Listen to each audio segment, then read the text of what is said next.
अल्हम्दुलिल्लाहि वकफ़ा वसलामुन अला इबादिहिल्लज़ीना इस्तफ़ा अम्मा बाद फ़अऊज़ु बिल्लाहि मिनश्शैतानिर्रजीम बिस्मिल्लाहिर्रहमानिर्रहीम ला उक़सिमु बिहाज़ल बलद व अन्त हिल्लुम बिहाज़ल बलद सदक़ल्लाहुल अज़ीम।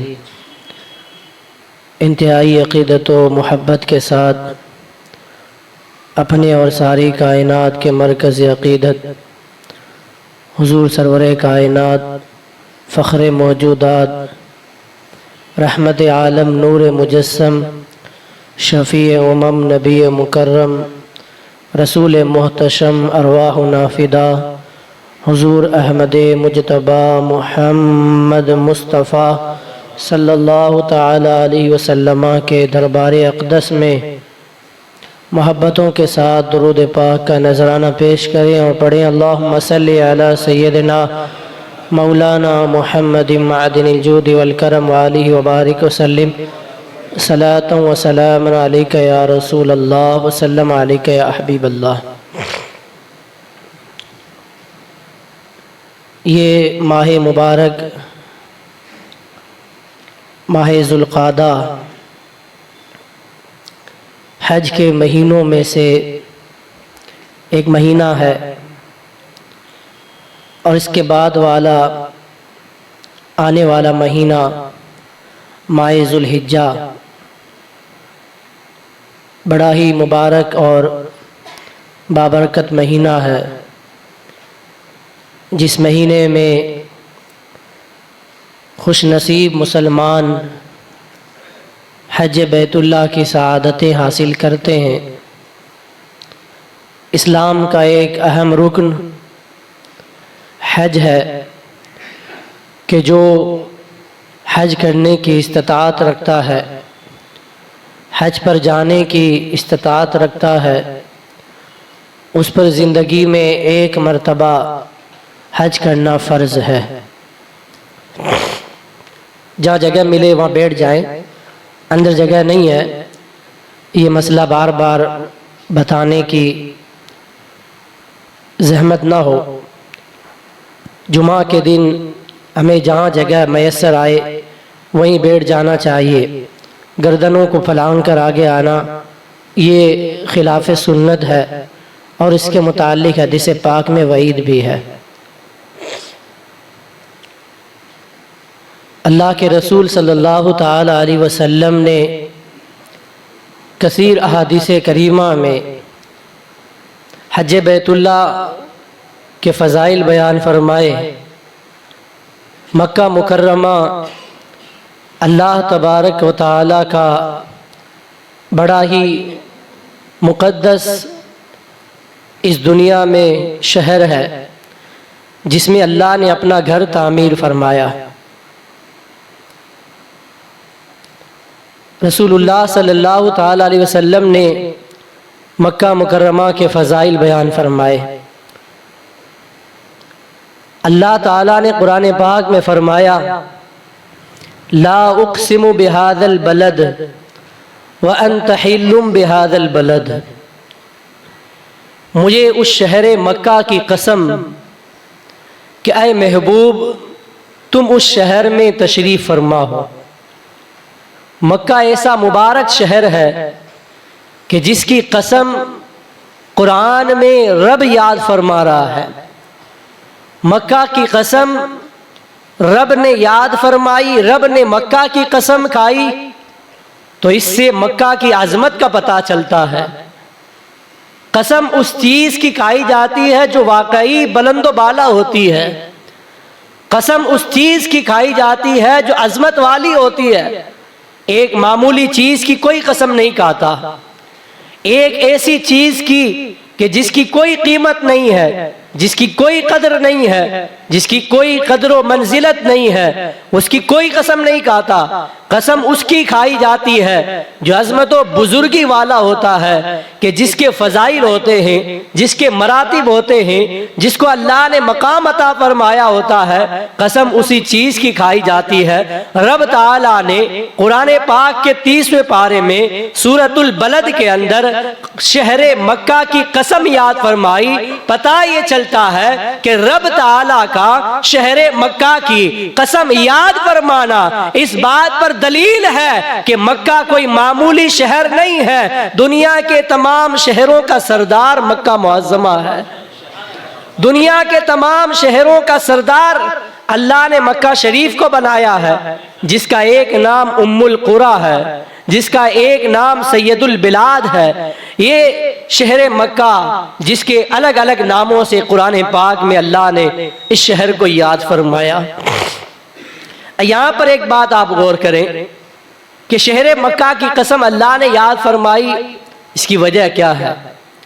क्या वहाँ शहर मक्का में काबा शरीफ है, मताफ है, मुज़दलिफ़ा है, अरफात है, मिना है, सफ़ा मरवा की पहाड़ियाँ हैं, ज़मज़म शरीफ का कुआं है, बाबे काबा है, मीज़ाब रहमत है, मुल्तज़म है, हजरे असवद है, मकाम इब्राहिम है? क्या इसलिए याद फरमाई?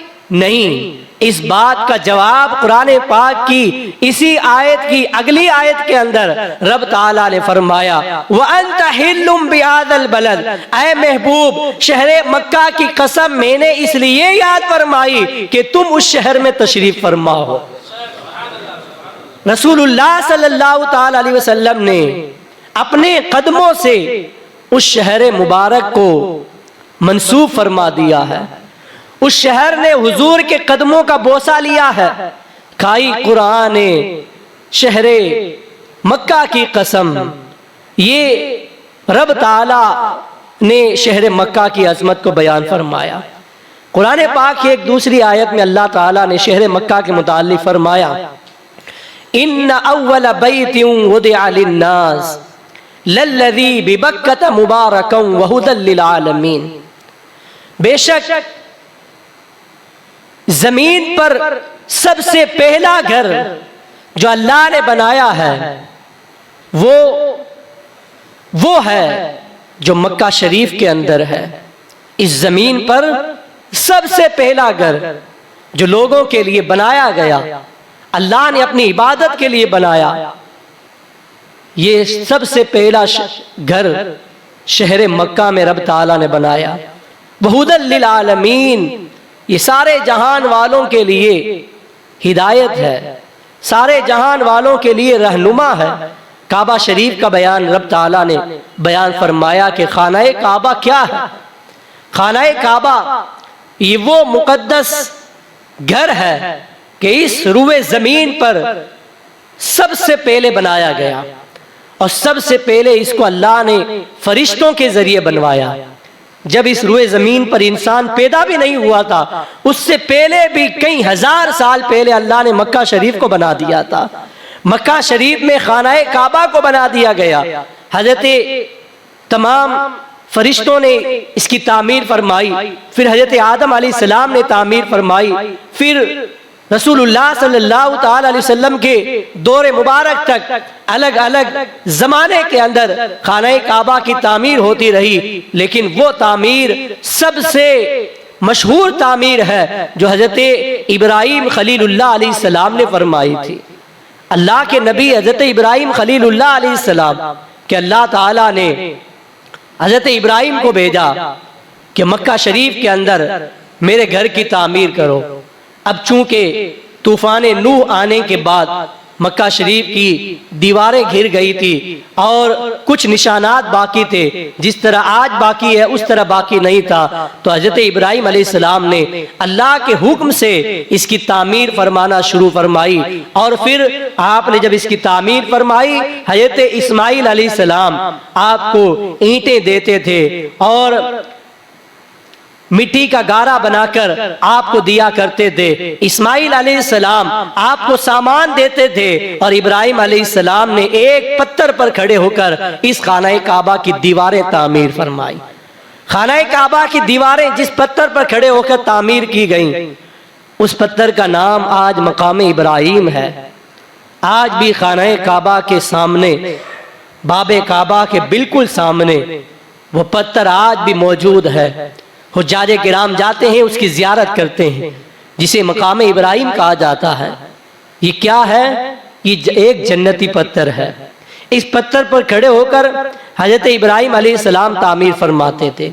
आपने भी देखा होगा, जब हमारी बिल्डिंग बनती है, हमारे घर तामीर होते हैं, तो कारीगर जो बनाने वाला होता है वो जब दीवार नीचे होती है तब तो जमीन पर खड़े होकर बना देता है, लेकिन जब दीवार ऊपर उठ जाती है तो फिर उसे किसी टेबल का सहारा लेना पड़ता है, किसी कुर्सी का सहारा लेना पड़ता है। उस टेबल पर, उस कुर्सी पर चढ़कर, उस सीढ़ी पर चढ़कर उसे तामीर करने का सहारा लेना पड़ता है। यही हाल खाना काबा की तामीर के वक्त था कि जब तक खाना काबा की तामीर की दीवारें नीचे नीचे थी, हजरत इब्राहिम अलैहिस्सलाम ने जमीन पर खड़े होकर खाना काबा को तामीर फरमाया। लेकिन जैसे जैसे दीवार ऊपर उठती गई, हजरत इब्राहिम अलैहिस्सलाम इस पत्थर पर सवार हुए।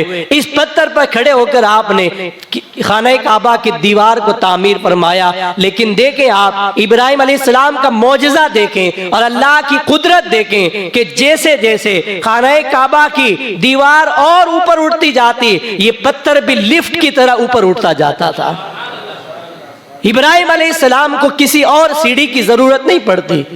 खाना काबा की जैसे जैसे दीवार ऊपर होती जाती, ये पत्थर भी अल्लाह के हुक्म से इब्राहिम अलैहिस्सलाम को लेकर ऊपर होता जाता।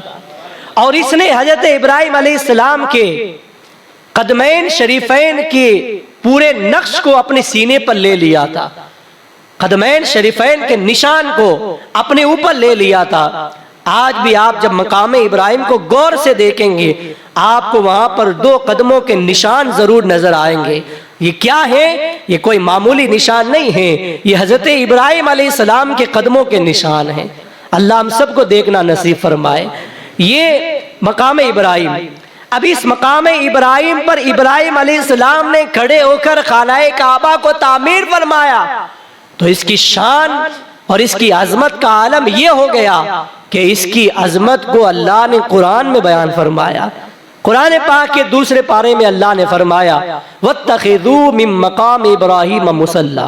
पहले पारे में इब्राहिम अलैहिस्सलाम के खड़े होने की जगह को अपना मुसल्ला बनाओ। रब ने क्या फरमाया? वत्तखिज़ू मिन मकाम इब्राहिम मुसल्ला। इब्राहिम अलैहिस्सलाम के खड़े होने की जगह को अपना मुसल्ला बनाओ, यानी मकाम इब्राहिम के पास नमाज पढ़ो। मकाम इब्राहिम के पास नमाज पढ़ो। आज भी हर बंदा जब वहां जाता है तो उसकी ख्वाहिश यही होती है कि काश मुझे मकाम इब्राहिम के पास में जगह मिल जाए कि मैं 2 रकात नमाज जो वाजिबुत तवाफ है वो मैं मकाम इब्राहिम के पास खड़े होकर पढ़ लूं। लेकिन लोगों का रश इतना होता है कि वहां पढ़ने की जगह ही नहीं मिलती है। ये सआदत है लोगों की, और लोगों की तमन्ना देखें, लोगों की ख्वाहिश देखें। हर बंदे की ये ख्वाहिश होती है कि मैं मकाम इब्राहिम के पास जाकर नमाज अदा कर लूं, क्योंकि मेरे रब ने मुझे इसका हुक्म दिया है। तो आप मुझे एक बात बताएं, यहां पर मैं अकीदे की एक बात बताना चाहता हूं। हम जब मकाम इब्राहिम के पास जाकर नमाज पढ़ेंगे तो क्या हमें मकाम इब्राहिम का ख्याल नमाज में आएगा कि नहीं आएगा? जरूर आएगा। नमाज के अंदर हमारे ये तसव्वुर पैदा होगा कि अल्लाह ने ये करम फरमाया कि आज मकाम इब्राहिम के पास खड़े होकर मैं अल्लाह की बारगाह में नमाज अदा कर रहा हूं। तो जब मकाम इब्राहिम के पास कोई बंदाए मोमिन नमाज अदा करने के लिए खड़ा होगा तो उसे इब्राहिम अलैहिस्सलाम का ख्याल आएगा, और ये ख्याल आना भी जरूरी है। मैं उन लोगों से कहना चाहता हूं कि जिन्होंने अपनी किताबों में लिखा कि नबी का ख्याल नमाज में आ जाए तो नमाज टूट जाती है, मैं कहता हूं वो तुम्हारी नमाज होगी कि तुम्हारी नमाज नबी के ख्याल आने से टूट जाती होगी। हमारी नमाज तो उस वक्त तक मुकम्मल नहीं होती जब तक नबी का ख्याल ना आ जाए। नबी का ख्याल नमाज में ना आ जाए तब तक हमारी नमाज मुकम्मल नहीं होती है। वो तुम्हारी नमाज है कि देवबंदियों के पेशवा ने लिखा अपनी किताब के अंदर कि अगर नमाज के अंदर गधे का ख्याल आ जाए, खच्चर का ख्याल आ जाए, घोड़े का ख्याल आ जाए, या तरह तरह के जो ख्यालात हैं ये आ जाए तो नमाज फासिद नहीं होगी, लेकिन नबी का ख्याल आ जाए तो नमाज टूट जाती है। इतना गंदा अकीदा इन लोगों का है कि इन्होंने अपने नबी के बारे में ऐसा अकीदा लिखा है। मैं कहता हूं खच्चर और घोड़े और गधे वाली नमाज तुम्हें मुबारक हो और नबी के ख्याल वाली नमाज हमें मुबारक हो। जब हम नमाज में दुरूद इब्राहिम पढ़ते हैं तो बताओ किसका ख्याल आएगा? जब हम नमाज में तशव्वुद के अंदर अस्सलामु अलैका अय्युहन नबी व रहमतुल्लाह ये पढ़ते हैं तो किसका ख्याल आएगा? क्या माज़ अल्लाह घोड़े का ख्याल आएगा या गधे का ख्याल आएगा? जब अय्युहन नबी कहता है तुम पर सलामती हो, आए नबी, आए गैब की खबरें बताने वाले, इसका तर्जुमा होता है। तो जब नमाज में नबी का नाम लिया जाएगा तो किसी और का ख्याल नहीं, नबी रहमत का ख्याल आएगा। रब ताला ने वत्तखिज़ू मिन मकाम इब्राहिम मुसल्ला फरमाकर मकाम इब्राहिम के पास नमाज पढ़ने का हमें हुक्म दिया। जब हम मकाम इब्राहिम के पास नमाज पढ़ेंगे किसी और का ख्याल नहीं आएगा, अल्लाह के खलील हजरत इब्राहिम का ख्याल आएगा।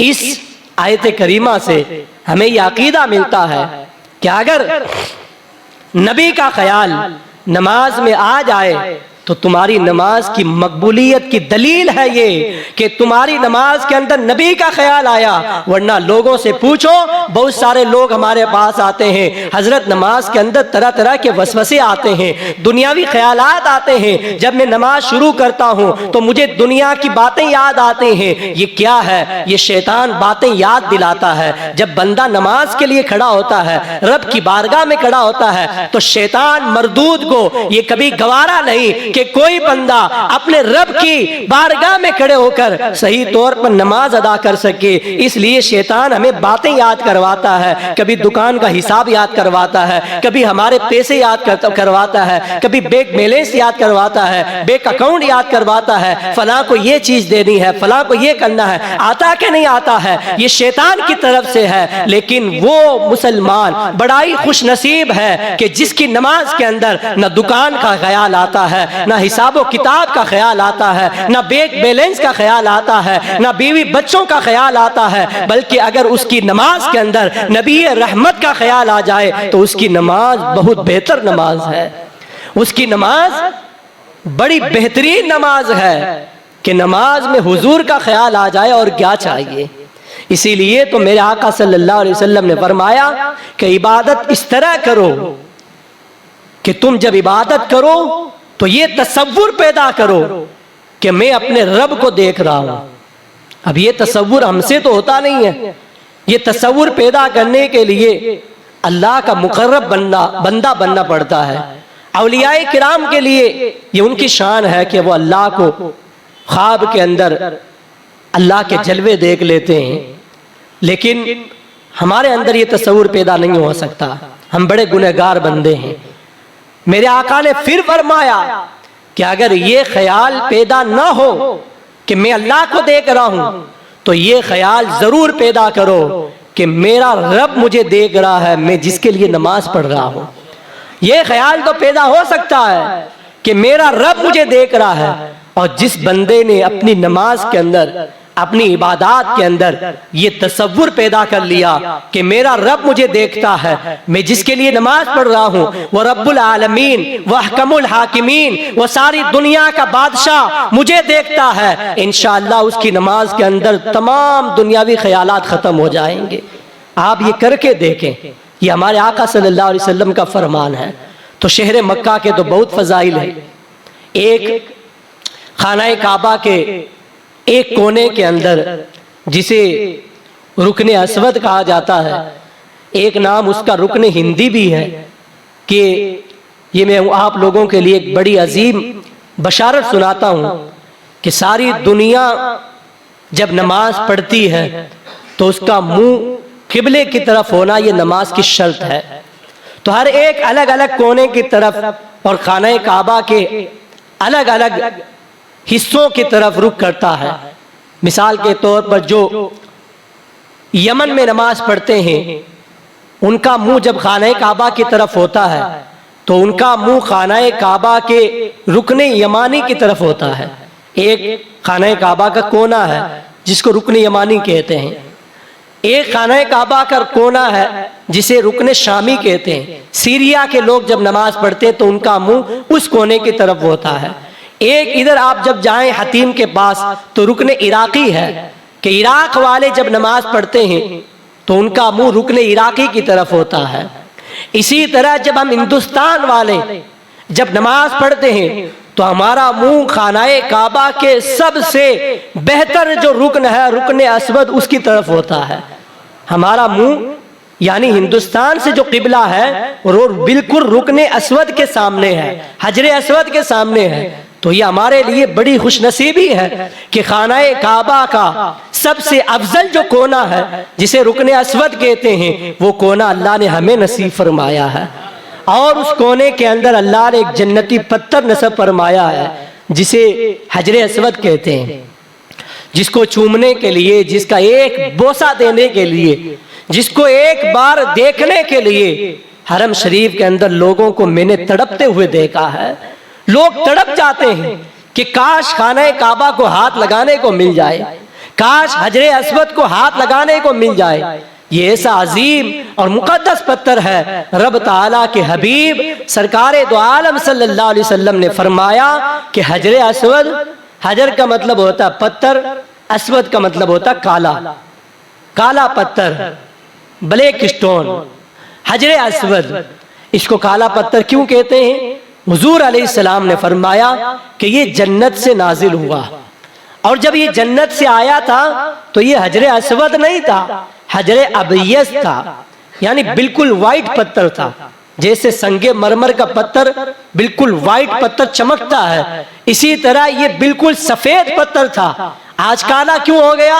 तो हुजूर अलैहिस्सलाम फरमाते हैं कि जब ये जन्नत से आया था बिल्कुल सफेद था, बिल्कुल वाइट था, लेकिन जब लोगों ने इसको बोसा देना शुरू किया, चूम चूम कर ये लोगों के गुनाहों को अपने अंदर ले लेता है। जो भी इसको चूमता है उसके गुनाहों को अपने अंदर ले लेता है, तो लोगों के गुनाहों की वजह से ये काला हो गया है। लोगों के यानी हमारे गुनाहों को लेकर ये इसका जो कलर है ये काला हो गया है। हजरे अस्वद की एक और फजीलत, अल्लाह के रसूल सल्लल्लाहु अलैहि वसल्लम ने फरमाया कि जो इसको एक बार चूम लेगा, ईमान और हक के साथ इसका बोसा लेगा, कयामत के दिन ये अल्लाह की बारगाह में उसकी शफाअत करवाएगा।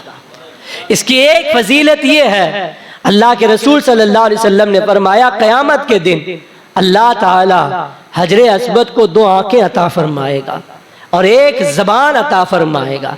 जिस तरह हम बातें करते हैं, हम देखते हैं, इसी तरह क़यामत के दिन अल्लाह इसे आंखें अता फरमाएगा और इसे ज़बान दी जाएगी। ये बातें करेगा और लोगों को देखेगा, और जिसने इसका बोसा लिया होगा, जो इससे मोहब्बत करता होगा, ये रब ताला की बारगाह में अपनी ज़बान से उसकी शफाअत की गवाही देगा, उसके ईमान की गवाही देगा और उसकी शफाअत करवा के उसको जन्नत में दाखिल कराएगा। ये इतना मुबारक पत्थर है हजरे अस्वद। वो लोग बड़े खुश नसीब हैं जिन्हें हजरे अस्वद चूमना नसीब हो जाता है, लेकिन 24 घंटा इस पर लोगों का इतना रश रहता है कि सिर्फ फ़र्ज नमाज के लिए लोगों से इसे खाली कराया जाता है। जैसे ही फ़र्ज नमाज की सलाम फिरती है, सलाम फेरते ही फ़ौरन रश शुरू हो जाता है। जो कमज़ोर हैं, बुजुर्ग हैं, वो तो कभी इस तक पहुंच ही नहीं सकते, लेकिन जो तवाना है वो किसी तरह इस तक पहुंच जाते हैं और इसका बोसा लेने में कामयाब हो जाते हैं। लेकिन उन लोगों को भी घबराने की ज़रूरत नहीं है कि जो इस तक नहीं पहुंच सकते। उनके लिए अल्लाह के रसूल सल्लल्लाहु ताला अलैहि वसल्लम ने एक और तरीका अता फरमाया है। वो ये है कि जब कोई बंदा किसी रश की वजह से या भीड़ भाड़ की वजह से हजरे अस्वद के पास जाने की ताकत नहीं रखता है, उसको चाहिए कि वो हजरे अस्वद के सामने इस तरह हाथों को बुलंद करे, बिस्मिल्लाह अल्लाहु अकबर कहकर हजरे अस्वद की तरफ बुलंद करके अपने हाथों को चूम ले। ये उसने जब इस तरह करके अपने हाथों को चूमा है, अल्लाह उसे हजरे अस्वद को चूमने का सवाब अता फरमाएगा। इसे इस्तिलाम कहते हैं। आम तौर पर जो लोग तवाफ करते हैं, हज करने जाते हैं, खाने काबा का तवाफ करते हैं, तो वो ज्यादातर आम तौर पर वो इस्तिलाम ही करते हैं। इस्तिलाम का मतलब होता है उसकी तरफ हाथों को बुलंद करके बिस्मिल्लाह या अल्लाह अकबर कह के अपने हाथों को छूम लेना। इस तरह इस्तिलाम करना गोया के बोसा लेने के ही हुक्म में है। जिसने इस्तिलाम किया हजर अस्वद उसके भी ईमान की गवाही देगा, उसके लिए भी शफाअत का मुजदा सुनाएगा। तो ये मक्का मुअज्जमा ऐसा मुबारक शहर कि जिसके मुतालिक हुजूर अलैहिस्सलाम ने फरमाया कि अगर कोई हरम शरीफ के अंदर नमाज पढ़ता है, अल्लाह ताला उसे 1,00,000 नमाजों का सवाब अता फरमाता है। यहाँ हम एक नमाज पढ़ते हैं तो एक नमाज का सवाब है, लेकिन जब हरम शरीफ के अंदर नमाज पढ़ने जाएंगे तो एक नमाज का सवाब 1,00,000 नमाजों के बराबर है। मस्जिद नबवी शरीफ के अंदर जो मदीना शरीफ में है उसके मुतालिक हुजूर ने फरमाया कि जो कोई मेरी मस्जिद में एक नमाज पढ़ेगा अल्लाह 50,000 नमाजों का सवाब अता फरमाएगा। और मस्जिद अक्सा बैतुल मुक़द्दस जो फ़लस्तीन की सरजमीन पर है उसके मुतालिक हुजूर ने फरमाया कि इसमें अगर कोई बंदा एक नमाज पढ़ता है उसे 500 नमाजें पढ़ने का सवाब अता फरमाया जाता है। फ़िलिस्तीन भी हमारी सरजमीन है, ये किसी यहूदियों की प्रॉपर्टी नहीं है, किसी ईसाई की या किसी इजरायली की प्रॉपर्टी नहीं है। ये तो मुसलमानों का क़िबला-ए अव्वल है कि जिसकी तरफ मुंह करके हमारे आका सल्लल्लाहु अलैहि वसल्लम ने 17 महीनों तक नमाज़ें अदा फरमाई। 17 महीनों तक ये हमारा क़िबला रहा है। लेकिन जब खाना काबा की तरफ मुंह करके हुजूर अलैहिस्सलातु वस्सलाम ने नमाज पढ़ने की ख्वाहिश और अपनी तमन्ना जाहिर फरमाई तो अल्लाह ताला ने खाना काबा को हमारा किबला बना दिया। तो मस्जिद अक्सा को भी याद रखें। आज जो लोग इस पर हमला करने की और इस पर कब्जा करने की और इसको गिराने की जो नापाक प्लानिंग बना रहे हैं, इस प्लानिंग के अंदर इंशाअल्लाह वो कभी कामयाब नहीं होंगे। और एक और खुशखबरी आप लोगों के लिए, आप सब सोशल मीडिया इस्तेमाल करते हैं, आप लोगों ने भी देखा होगा 2 दिन से इजराइल के अंदर भयानक आग लगी हुई है। ऐसी भयानक आग कि इजराइल के वो टैंक जो गजा और फिलिस्तीन पर आग बरसाया करते थे, आज वो इजराइल के ऊपर पानी बरसाने पर मजबूर हो गए हैं, इजराइल की आग बुझाने पर मजबूर हो गए हैं। आज से चंद महीने पहले अमेरिका आग के अंदर झुलस रहा था, लेकिन आज अल्लाह ताला ने इजराइल के अंदर आग की लपेट पैदा फरमाकर उसकी गिरफ्त फरमा ली है। वो मुंतकिम हकीकी है। मेरा रब इंतकाम लेना जानता है। कब तक तुम जुल्म करोगे? जुल्म की कोई लंबी दौड़ नहीं होती है, जुल्म की एक हद होती है। जब जुल्म हद से पार हो जाता है तो रब ताला फिर उस जालिम की गिरफ्त फरमा लेता है। और जब अल्लाह की गिरफ्त आती है, अल्लाह की पकड़ आती है, दुनिया की कोई ताकत अल्लाह की पकड़ से किसी को छुड़ा नहीं सकती है। ये मेरे रब की पकड़ है, जिसके मुतालिक अल्लाह ने फरमाया इन्ना बत्शा रब्बिका लशदीद, तेरे रब की पकड़ बड़ी सख्त है, बड़ी शदीद है। अब आप देखो इजराइल को किस तरह वो आग से बाहर निकल सकता है, किस तरह वो दुनिया वालों के सामने इमदाद की अपील कर रहा है कि कोई हमारी आग को बुझा दे। उसने कोई कम जुल्म नहीं किया है, बच्चों को शहीद किया है, औरतों को शहीद किया है, जवानों को शहीद किया है, औरतों को उनके सामने उन्होंने बेवा बनाया है। रब ताला की रहमत है कि अल्लाह ताला ने उन्हें ढील दी थी। आज नहीं तो कल बंद हो जाएगा, आज नहीं तो कल बंद हो जाएगा। लेकिन जब जुल्म इजराइल का हद से पार हो गया तो 2 दिन से ये खुशखबरियां सुनने में आ रही हैं कि अल्लाह ताला ने इजराइल के अंदर भयानक आग पैदा फरमा दी है। हम दुआ करते हैं अल्लाह इस आग को मजीद और भड़का दे।